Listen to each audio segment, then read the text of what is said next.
Mesdames et messieurs, bonsoir. Soyez les bienvenus pour cette nouvelle édition de notre journal de 22 heures au sommaire de l'actualité. À la une dans l'actualité nationale, lancement d'une plateforme de recherche destinée aux enseignants.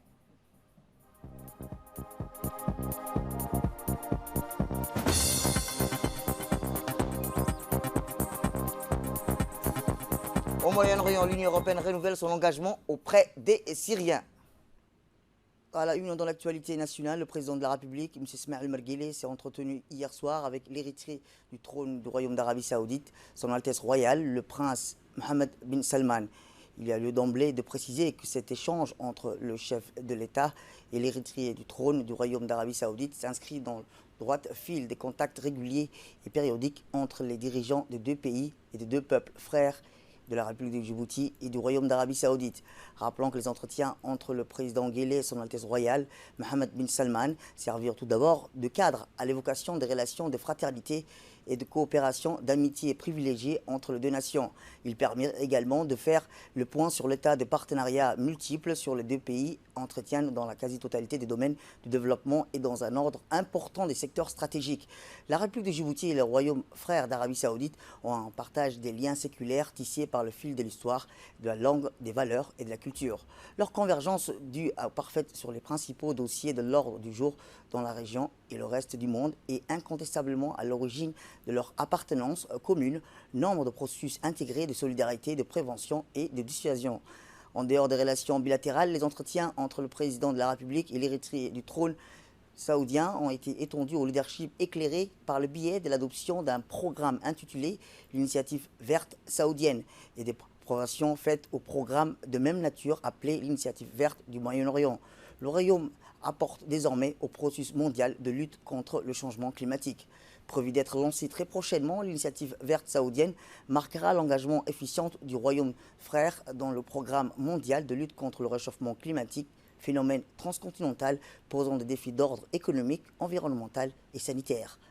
Il sera relayé sur le terrain par une série d'actes concrets allant du lancement d'un vaste programme de plantation d'arbres et de réduction significative du gaz à effet de serre. Selon les projections relevées, l'Arabie Saoudite compte acquérir plus de 1 milliard d'arbres sur les 10 ans à venir et combattre, entre autres, le réchauffement climatique par le biais d'une réduction de moitié de 50% des énergies fossiles auxquelles elle recourt.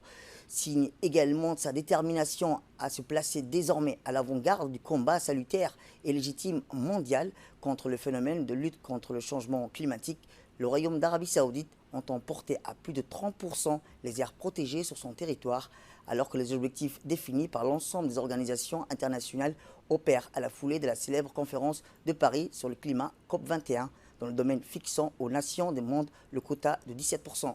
Le président de la République, son Excellence Ismaël Marguerite, est lui aussi à l'origine de notre pays d'un ambitieux programme de prévention et de régulation de lutte contre les problèmes liés au changement climatique.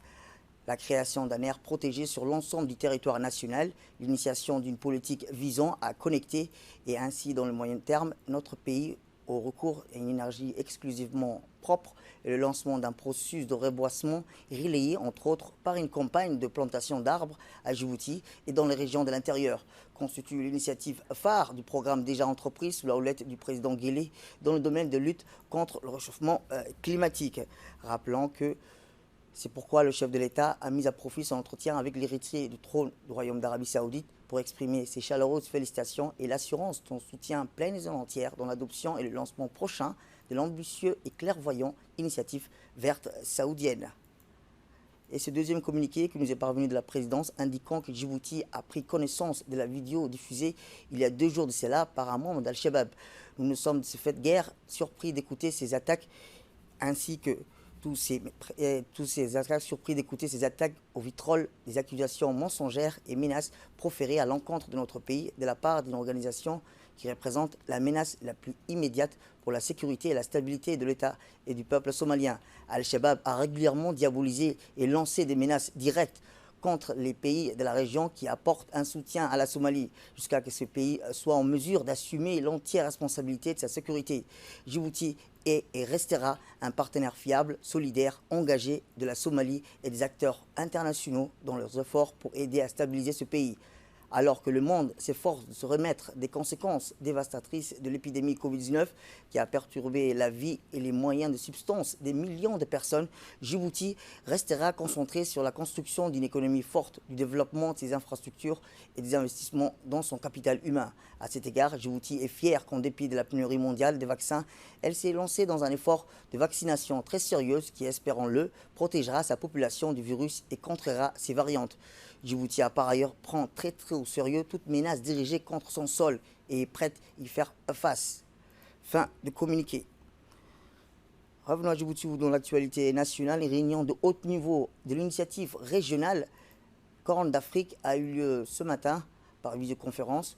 Ce forum était présidé par le ministre de l'économie et des finances, M. Ilyas Moussa, les ministres des finances des pays partenaires et le vice-président de la Banque mondiale, la BAD, et le directeur général de la Commission européenne et le secrétaire exécutif de l'IGAD, un représentant du Soudan ainsi que d'autres experts ont participé à cette réunion.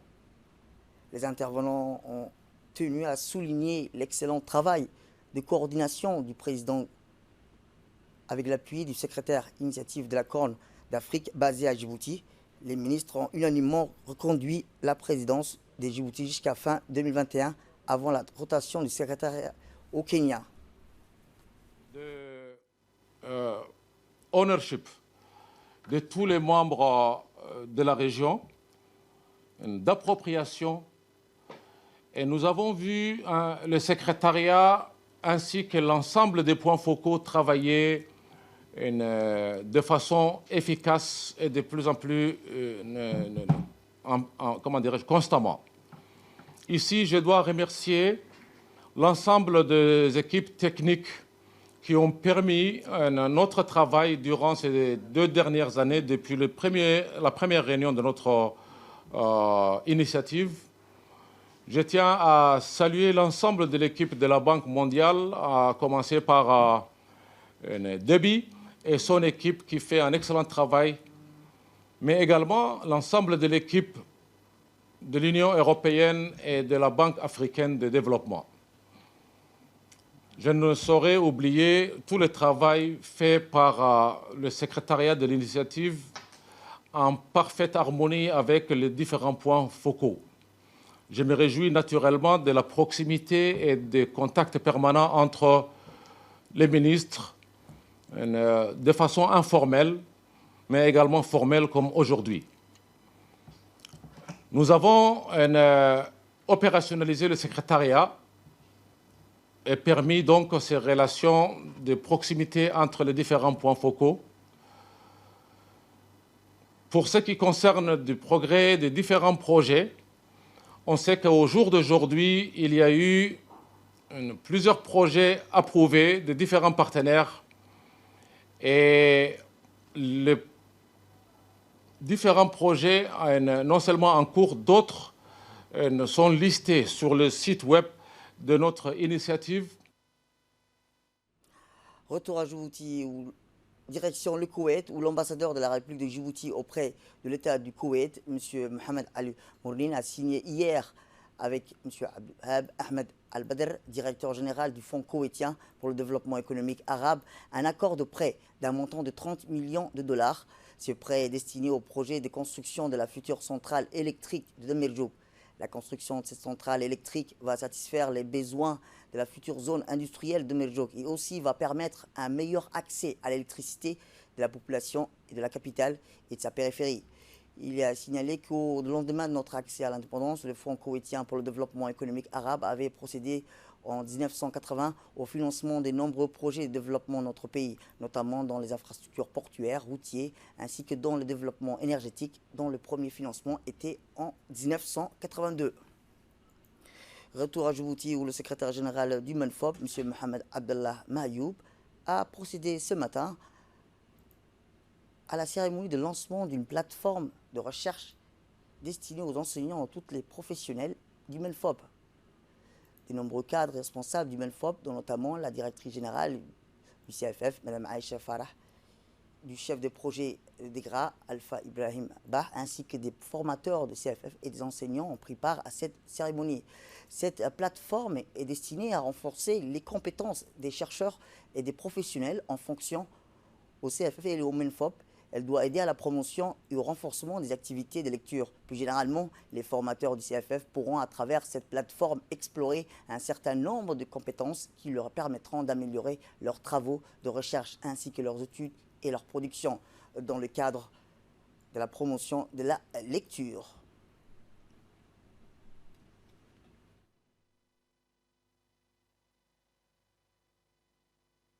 Et effectivement, donc, qui concentre des ressources numériques et pédagogiques avec des ouvrages numérisés qui sont au nombre donc, assez illimité. Cette plateforme va effectivement être un portail important pour le centre de formation parce que donc, ces ressources numériques, surtout des ouvrages numérisés, seront utilisées en temps voulu pour la recherche par effectivement donc, le monde de l'éducation. Que ce soit effectivement les inspecteurs, les conseillers pédagogiques, les élèves professeurs en formation initiale au centre de formation, les enseignants et bien sûr les hauts cadres du ministère de l'Éducation nationale. Toujours dans le domaine éducatif où l'Institut islamique de Djibouti affilié à l'Université islamique Imam Mohamed Saoud de l'Arabie Saoudite a organisé aujourd'hui une cérémonie dédiée à la remise des diplômes de la 40e promotion d'étudiants du secondaire, la première promotion d'étudiants des départements universitaires. Rappelons que la cérémonie a eu lieu dans la grande salle du Palais du Peuple en présence du directeur de l'Institut islamique Majid bin Ibrahim al-Saq et du directeur de l'école saoudienne Mohamed bin Alian al-Harbi, en plus de dizaines de membres du corps professoral et restants diplômés, ainsi que le directeur du département arabe au ministère des Affaires étrangères Mohamed Ali Wali et autres invités. Au cours de cet événement, l'ambassadeur du gardien de Saint-Mosquée à Djibouti a remis des certificats aux différents étudiants qui ont terminé leur études secondaires et universitaires. Il a noté que l'Institut islamique de Djibouti affilié à l'Université islamique Imam Mohamed bin Saoud a été créé en 1981 à la volonté du gouvernement du gardien de Saint-Mosquée et du gouvernement djiboutien dans le cadre de coopération entre les deux pays frères, notamment dans le domaine de l'éducation. Les deux responsables saoudiens ont saisi cette occasion pour adresser leurs sincères remerciements et gratitude au gouvernement djiboutien sous la houlette du président de la République, M. Ismaël Merguele, pour le soutien et les facilités à l'Institut reçu depuis 40 ans.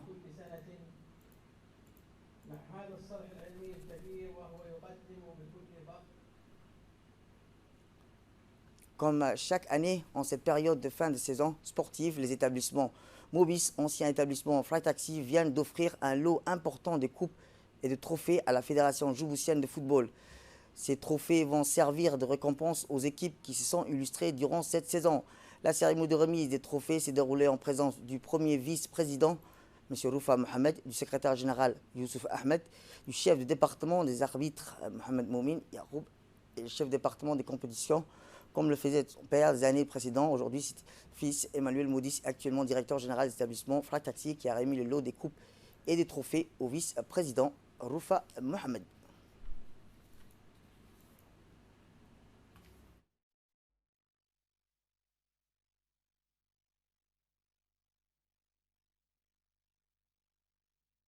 C'est un grand plaisir qu'aujourd'hui les établissements Fratacci contribuent à soutenir le sport djiboutien et particulièrement le football en remettant ce lot de trophées à la Fédération de football et monsieur le vice-président.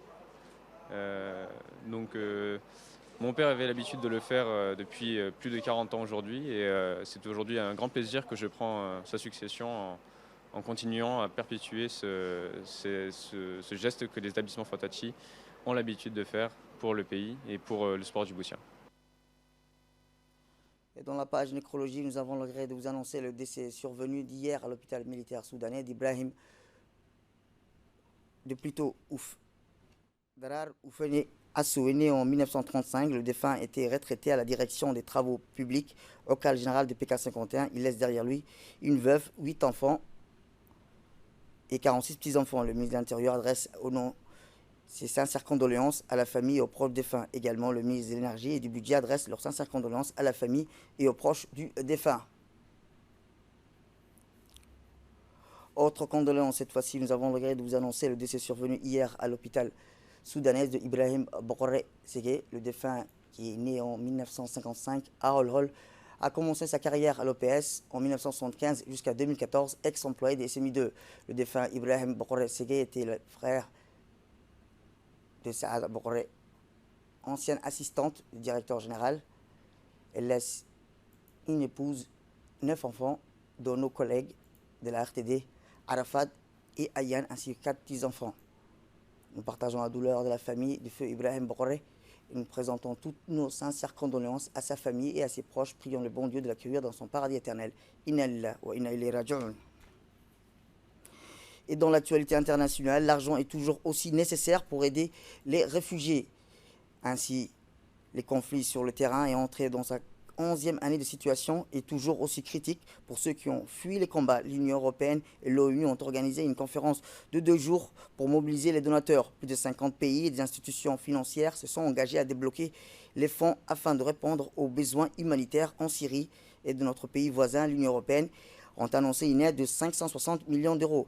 L'Union européenne assure que son progrès crédible en tant que la répression du régime syrien se poursuivra. Les sanctions européennes seront renouvelées fin mai. C'est tout pour cette édition. Merci à vous de nous avoir suivis. Restez avec nous pour la suite de nos programmes télévisés. Tout de suite, le journal spécial élection avec Asma Oubakar.